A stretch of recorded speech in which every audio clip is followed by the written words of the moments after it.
Hi, everyone. Welcome to my thesis talk, and thank you for being here. Today, I will be talking about simple and scalable representation learning for behavioral foundation models.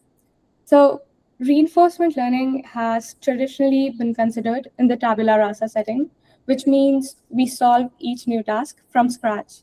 And the focus has been single task optimization for a long time. Today, I will be talking about how we can learn generalizable representations and priors, and we can use these with behavioral foundation models to solve new tasks in a zero-shot manner. If we look at the history of machine learning, a lot of early success came from models trained for fairly specific prediction problems. So back in 1998, we were learning to classify images of single-digit numbers between 10 different classes. And later models such as AlexNet and ImageNet scaled this up dramatically, where the input was now a natural image and the output was a distribution over many different object classes. ImageNet in particular could make a prediction among 1,000 predefined categories. And more recently, we've seen a move towards much more general agents with models like Segment Anything, where the model is trained not only to produce one fixed output, but it can be prompted. These multimodal models can take in an image and a prompt like cat and produce a segmentation corresponding to that prompt. And now we are at a point where we can ask one multimodal agent an arbitrary question that it can answer. We can use the same model to respond to vastly different prompts, such as we can ask it for recipes or request help in fixing code bugs and even learn about investing.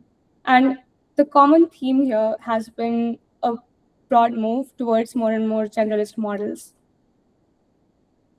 So the important abstraction here is not just the model scale, but it's also that these models have learned some shared representation manifold that can support many different downstream objectives.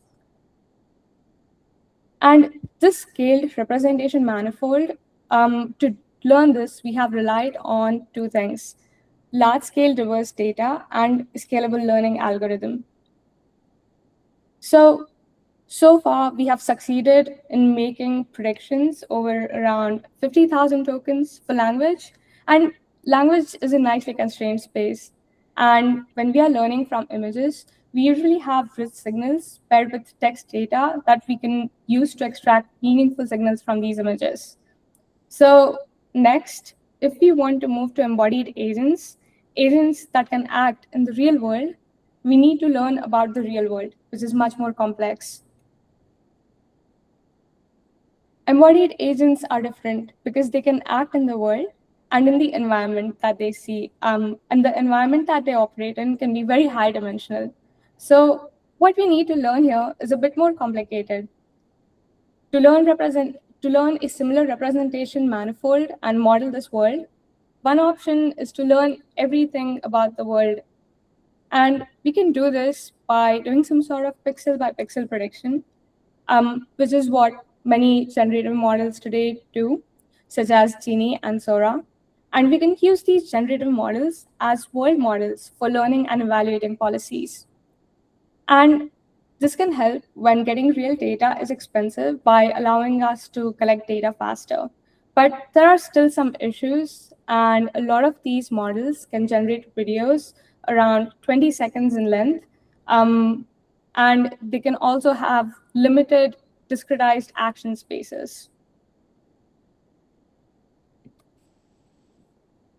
And embodied agents don't need to capture everything about the world to act optimally. If a TV is showing some noise, we don't need to predict that. So another option here is to learn lossy representations that are enough for control. And this has been shown to work quite well. Take self-driving cars such as Waymo, for example. This has worked reliably well in large environments, including many different cities. But these representations in particular are still quite hard-coded for driving cars. So these methods designed specifically for self-driving might not work for other embodiments. In this talk, we want to focus on simple and scalable methods that learn a lossy representation manifold and leverage scale by training on diverse data and tasks. And using representation learning for decision making is not new. There have been several works in this area, some of which I show here. One line of work studies representations for single task RL, and these include several different methods, such as pie simulation, style representations, contrastive learning, reconstruction, world modeling, and so on. And these representations can help make the policy better, make the policy learning better, but they usually learned inside the training loop for a given task or reward. And they cannot generalize if this task changes. And single task RL still remains expensive. Take this simple task here, for example, of opening this door and navigating through it. This takes this embodied agent 50,000 episodes or 1.25 million interactions to learn from scratch. And our goal is to generalize to many different tasks, even to unseen and unexpected tasks. There's another line of work for representation learning for multitask RL, but even here, the task set is fixed during training, and each task still comes with a hand-designed reward.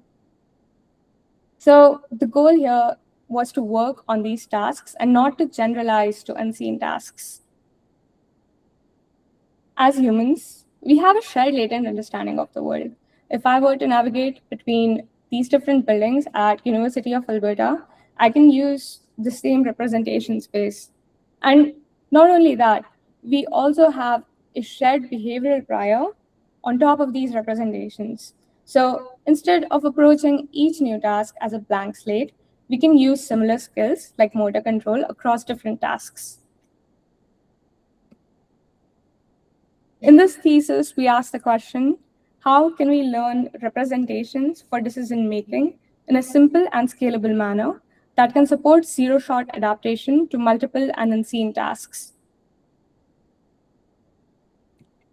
A quick refresher on reinforcement learning.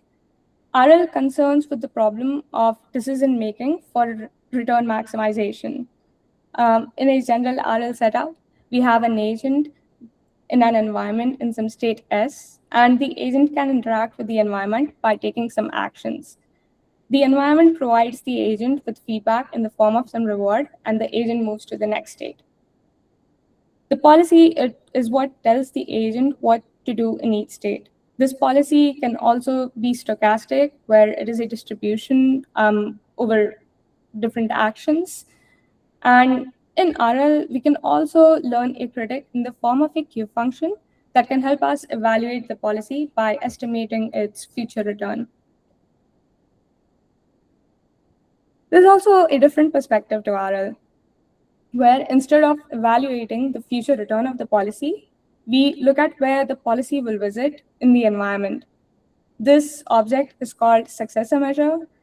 It's a reward-free object, and it can tell us where the agent will end up in the future if it continues to follow some policy. And if we can predict successor measures for every policy accurately, then we have a complete understanding of the world and the environment that the agent is operating in, and this is sufficient for planning. Successor measures are general because we can rewrite a lot of RL objectives in terms of these measures. For example, we can use these to get back our Q functions like this. In this talk, I will be presenting these two projects that I worked on during my master's. Before diving into that, though, I want to talk about behavioral foundation models. In prior work, people have explored learning rich skill priors using behavioral foundation models. BFMs are predefined, pre-trained agents that are trained with reward-free interaction data, and at test time, they can be queried for any reward function to produce a near optimal policy for that reward function without requiring any additional training or planning. So In the way this works is we take a reward function and we map it to a latent space Z, and then we learn the optimal policy for that reward function. Now, let me go into a bit more detail about how we train BFMs. So we usually use unsupervised reinforcement learning for this, and this has a pre-training phase and an inference phase. In the pre-training phase, we start with reward-free transitions, and we define a set of reward functions that are in the linear span of learned state features. So this means our reward function is a dot product of features times some latent vector z. And these features are complex nonlinear transformations of the state. So they are capable of representing a diverse variety of reward functions. In practice, methods are constrained to normalize this z to lie on this hypersphere.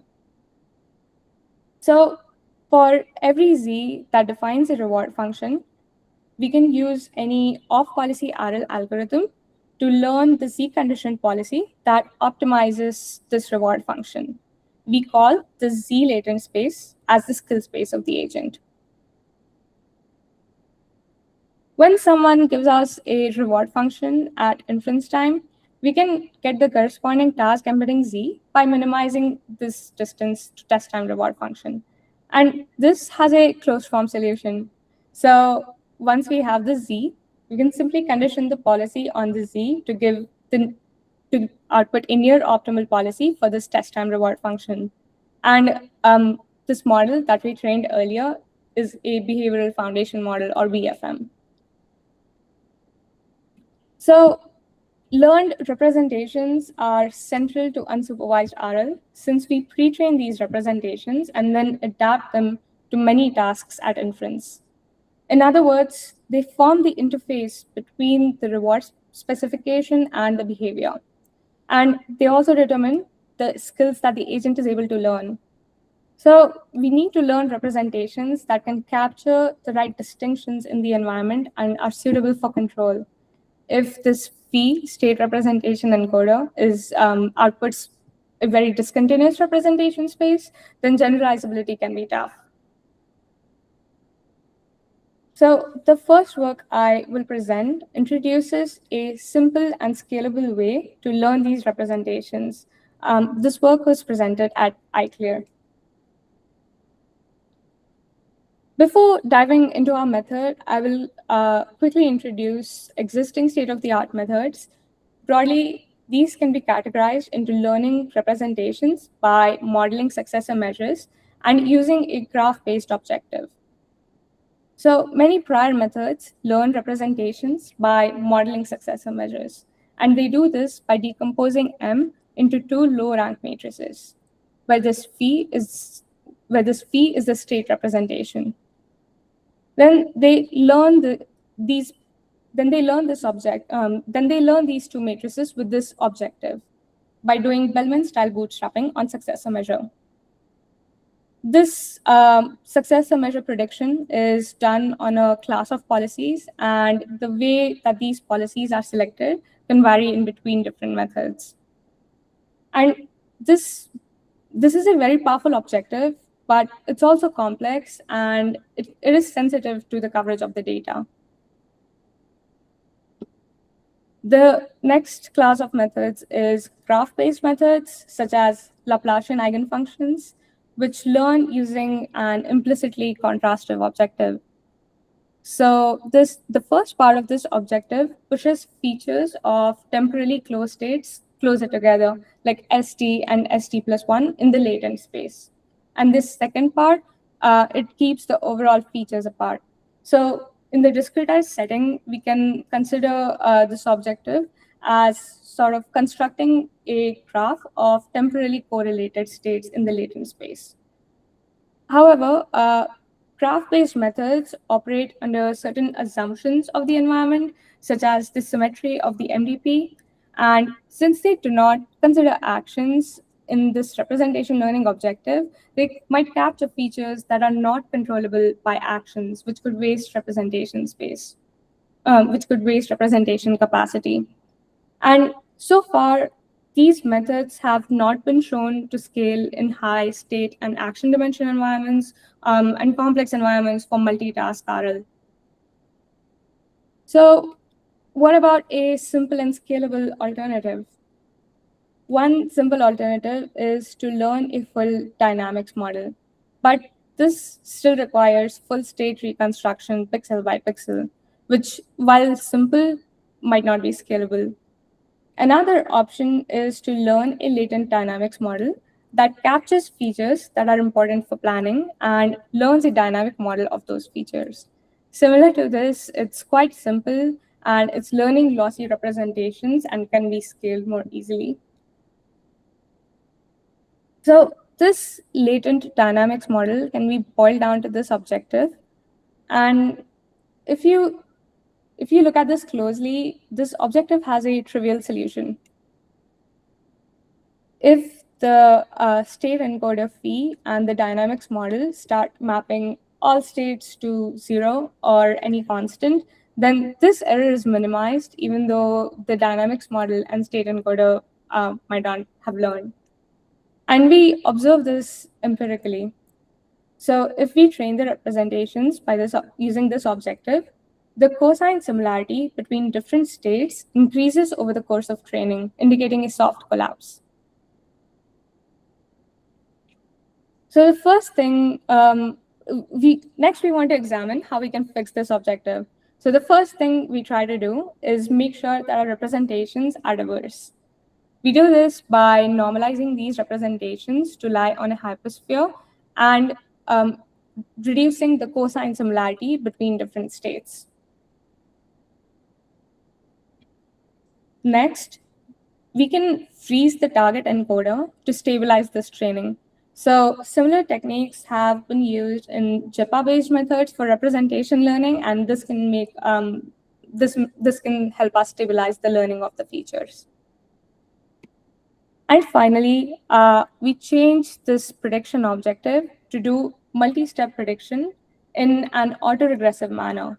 So what we do here is we unroll the latent dynamics model step by step and compare this prediction with the representation encoder. So this gives us the full RLDP objective. So RLDP learns a latent MDP in the feature space by learning a feature mapping phi and a dynamics model in the latent space F. And we show theoretically that a property of this latent MDP is that we can predict successor measure in the latent MDP with an error that is bounded by this RLDP loss. So by minimizing this loss to learn representations, we can better predict successor measures in the latent space. And if we can get representations that are capable of predicting successor measures, we can use these representations for planning and learning in decision making. To train RLDP representations, we use this objective as shown before. We do this by taking some reward-free transition data and minimizing this objective to learn this encoder. After training the encoder, we freeze this encoder and train the BFM as described before. To test these representations, we can use the same inference process as behavioral foundation models. So once we have the BFM, we can get some test time reward function that's unseen and not trained on. And we can find the corresponding task embedding Z and find the policy. To evaluate a method quantitatively, we consider 3 different setups. And I will describe each of them as we go through the next few slides. So first, to examine if RLDP can learn representations competitive to existing baselines, we begin by testing in the EXO-RL dataset. This dataset provides us with reward-free training data, and it also gives us reward functions for evaluation. This data is collected using the R&D exploration policy.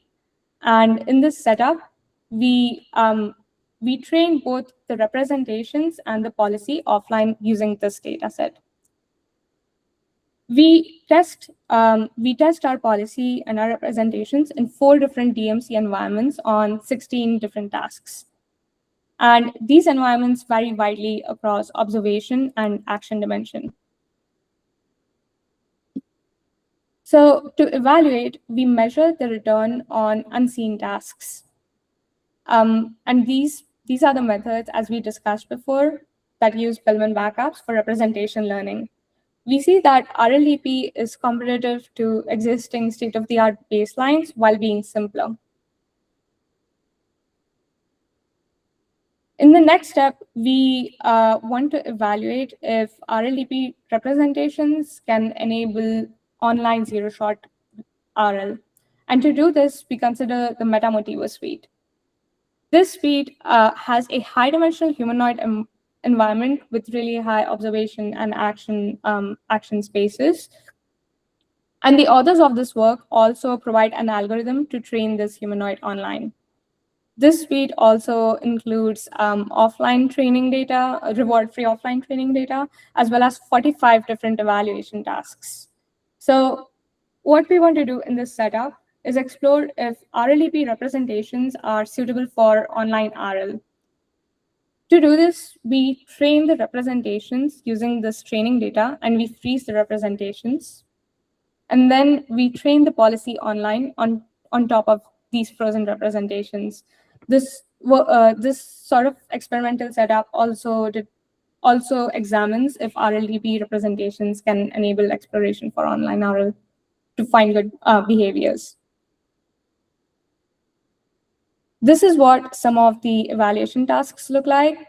And we calculate the aggregated returns across 45 different tasks. This plot shows the return of RLDP minus these baseline methods. And the mass of the violin lying slightly above 0 indicates that RLDP is competitive to or better than state-of-the-art baseline methods on most of these tasks.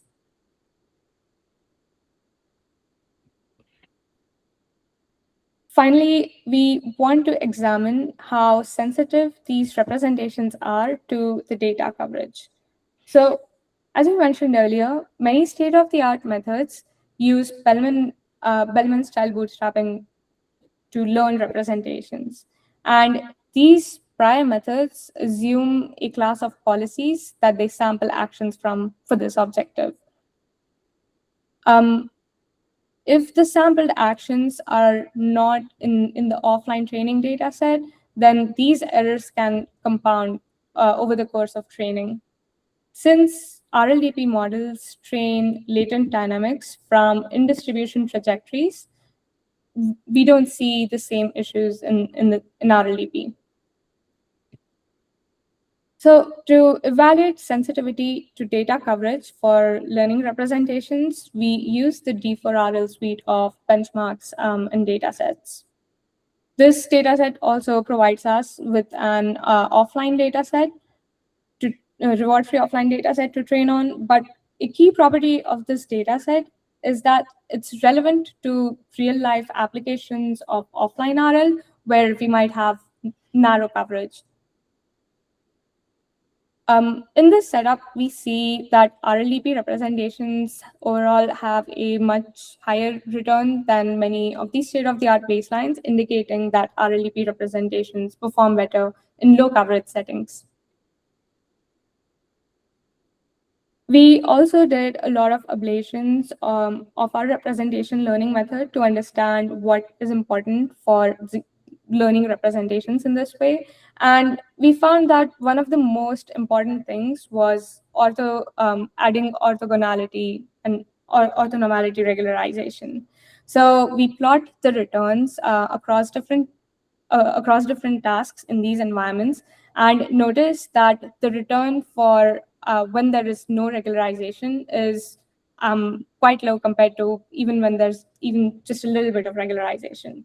To examine this more closely, we look at how these representations change over the course of training, and we look at the cosine similarity between different different latent states. So the cosine similarity, when there is no regularization, increases sharply over training, whereas even adding just a little bit of regularization makes our representations more diverse. So next, we want to evaluate a method qualitatively, and to do this, we examine what RLEP representations look like. So we sample 10,000 states in the point mass environment. This is what this environment looks like. It has this hurdle in the middle that the mass cannot cross across. And we take 10,000 equidistant states in this environment, and we set the velocities to 0, and we plot t-SNE on top of these. So this is what the raw states look like. And if we pass them through a randomly initialized untrained encoder, this is what these states will look like, which they're not really capturing any sort of pattern that is similar with this environment. Next, we train these representations using just the prediction loss. And we notice that there is some pattern here, but it's not that similar to the embodiment. There are states that are lying really close to each other. And then finally, we examine how these representations look with the full RLEP objective. So after training with the full RLDP loss, the t-SNE looks quite similar to the actual point mass embodiment, even having this hurdle. So a quick recap of what we've discussed so far. We can train behavioral foundation models using reward-free transition data. And then at test time for any reward function, we can find the optimal policy. But we still need to provide the reward function. And reward function can be limiting. Usually, to get complex behaviors, we need expert engineers to hand-design reward functions. And this can quickly become infeasible when we want the agent to be able to generalize to several different tasks. And even with expert engineering, rewards can be hacked to produce unintended behaviors. This brings us to the second book I will be presenting, called RL0, which maps representations to interpretable task specification. This project was a joint collaboration with students from UT Austin, where my contribution was experiment design, conducting the experiment, and setting up the evaluation protocol. And this work was presented at NeurIPS. So with PFMs, we have a way of learning a lot of different skills to produce zero-shot near-optimal policies, but we still need to provide a reward function. So how can we make it more intuitive for humans to interact with these agents? For example, take this human here that is specifying the task to do a lunge to this robot. Can we use language to understand intent and determine the reward function? We take inspiration from how humans know what needs to be done when they think about a task instruction. If a human is told sprint like a quadruped, they are instantly able to understand what that means because they have seen so many quadrupeds running throughout their lives. And we have similar priors in foundation models. Video generation models are trained on large-scale internet data, and they can generate anything we specify via text instructions. However, these imaginations are untenable as they are. There are three challenges with these. The first is that we do not have actions between frames that we can directly imitate. And the consecutive frames generated in the imagination might be dynamically inconsistent with the current embodiment of the agent.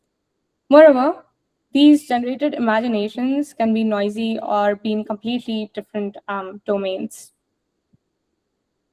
To solve the problem of noisy frames or cross-domain transfer, we find the nearest frame in the offline dataset of our agent by using semantic similarity matching. So with this, we have the behavior we want to mimic, but it could still be dynamically inconsistent and it still lacks actions. To solve this, we propose a state-only visitation distribution matching, state-only visitation distribution matching objective. So we intend to find a policy in the skill space of the agent that can match the distribution of states visited by the expert policy, which is the projected demonstration that was generated by our video foundation model.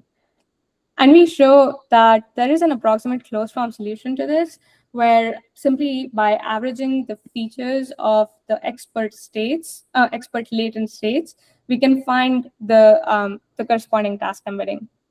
So the process of finding the zero-shot policy does not require any further learning. BFMs here are pre-trained in the same way as described before. And overall, our approach comes together in these three parts. So first, we produce an imagination from a language instruction using foundation models. Then we project these imaginations into the agent's domain by using semantic similarity matching. And finally, we can directly imitate these projected imaginations by finding the corresponding task embedding using behavioral foundation models. Here are some test results for this in DMC. The pre-training has been done using data collected using the R&D exploration policy, and then we test it on a collection of diverse prompts to analyze the behavior. And we can see that we can generate quite meaningful behaviors without requiring any test time training or supervision. And many of these, it would be pretty hard to handcraft a reward function for. So this is language to behavior policy inference. But next, we want to ask if we can do this across domains. Our projection step is domain invariant as a result of semantic similarity matching, and it can work across domains. We simply replace the imaginations with real videos from YouTube, enabling zero-shot cross-embodiment transfer.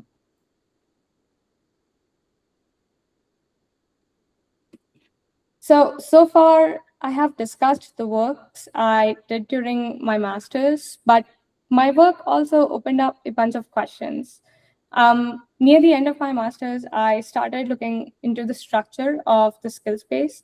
And what I found was nearby Z's could have very different visitations or trajectories. And we can observe this here for these two tasks for point mass, where one task is reach top right, which is over here, and bottom left here. So if we find these task embeddings for these two tasks and interpolate between them in the Z space, we would expect the behavior or the policy to change smoothly, where maybe if this is the goal state, then the agent kind of moves in this direction or this direction as we go from one task to the other. But what we observe in practice is the policy changes quite abruptly, going to top right at one Z and bottom left at another task that's very close. This suggests that the Z space is not smooth and it could lack structure in how tasks are preserved on Hypersphere. And this is an interesting area for future work. Another axis of exploration could be how we can use BFMs as priors for online continual learning. So we can use these pre-trained representations to help agents explore environments better by having a base of representation priors. And we can even use the skill priors to solve new tasks by building on these. And we can even continue to update these representations and add new skills to our repertoire as the agent continues to interact with the environment and learn new things. Finally, RLTP works in complex humanoid environments, and we show it is not sensitive to low coverage data. And it is demonstrably simple, scalable, and robust. Since RLTP also learns a latent dynamics model, it can also be used for planning. So Next, we explore the capabilities of these representations by training on, we can explore the capabilities of these representations by training on large-scale internet data and use that for world modeling.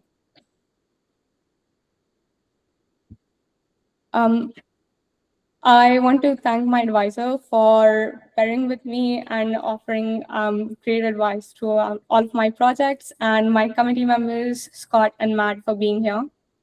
And I also want to thank all of my friends and collaborators and everybody that has been a part of this journey.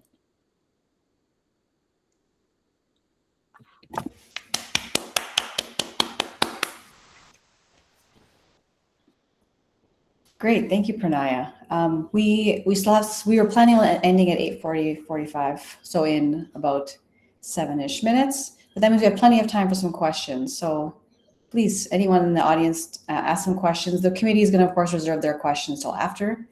So we'll open it up for everyone else.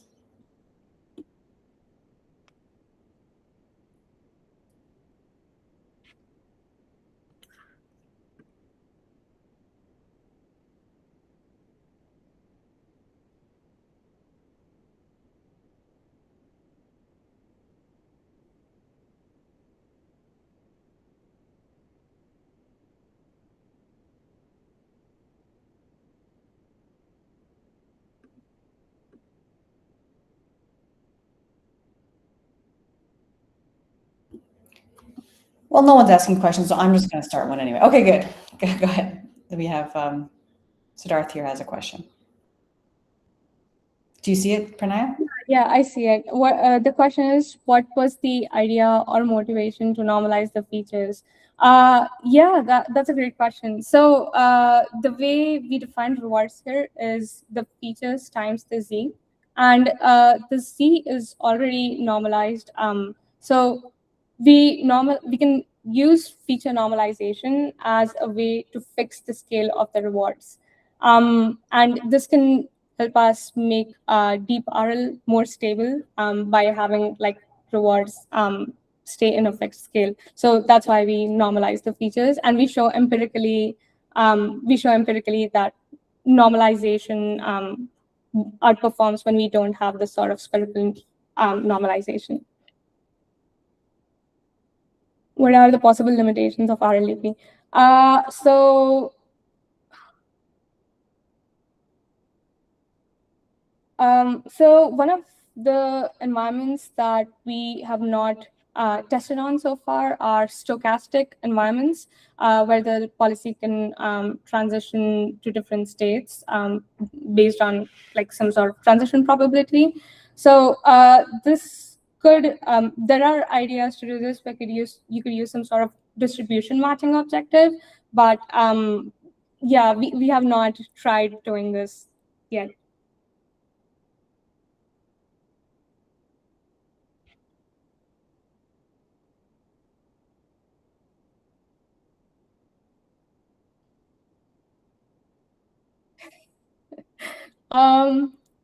So another work that came out around Siddharth is asking in the chat, did TD Japa steal your idea? So a work that came around the same time as RLEP was TD Japa that has a similar representation learning method as the one presented here. And they actually scale a very similar method to pixel data as well as other low coverage data sets such as OG bench. I think generally most people are trying to learn more and more simple objectives or use simple objectives to train representations. So I think this is just maybe a convergence of different ideas that people came up with at the same time.